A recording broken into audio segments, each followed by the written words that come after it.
ॐ श्रीदुर्गायै नमः। श्रीदुर्गा अष्टोत्तरशतनाम स्तोत्रम्।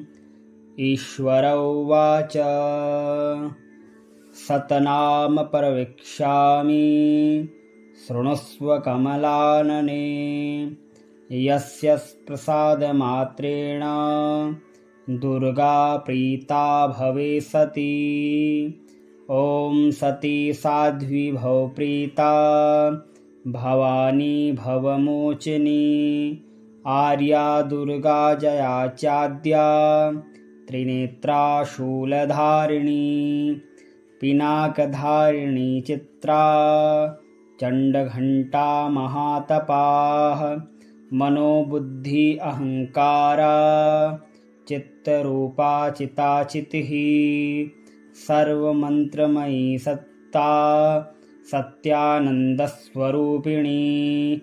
अनन्ता भाविनी भाव्या भव्या भव्या सदा गतिः। शाम्भवी देवमाता च चिन्तारत्नप्रिया सदा।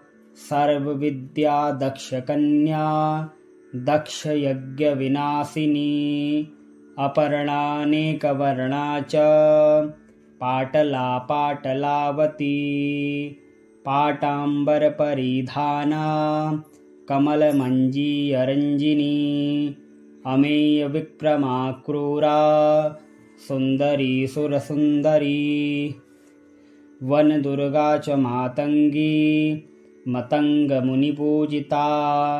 ब्राह्मी माहेश्वरी चैन्द्री कौमारी वैष्णवी तथा। चामुण्डाश्चैव वाराही लक्ष्मीश्च पुरुषाकृतिः। विमलोत्कर्षिणी ज्ञाना क्रिया नित्या च बुद्धिदा। बहुला बहुलप्रेमा सर्ववाहनवाहना। निशुम्भशुम्भहननी महिषासुरमर्दिनी। मधुकैटभहन्त्री च चण्डमुण्डविनाशिनी। सर्वासुरविनाशा च सर्वदानवघातिनी। सर्वशास्त्रमयी सत्या सर्वास्त्रधारिणी तथा। अनेकशस्त्रहस्ता च अनेकास्त्रस्य धारिणी। कुमारी चैककन्या च कैशोरी युवती यतिः। अप्रौढा चैव प्रौढा च वृद्धमाता बलप्रदा। महोदरी मुक्तकेशी घोररूपा महाबला। अग्निज्वाला रौद्रमुखी कालरात्रिस्तपस्विनी।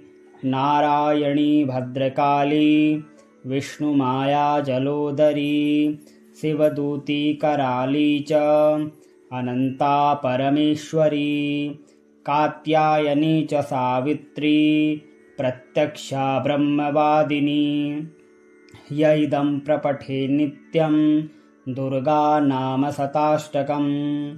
नासाध्यं विद्यते देवी त्रिषु लोकेषु पार्वती। धनं धान्यं सुतं जायां हयं हस्तिनमेव च।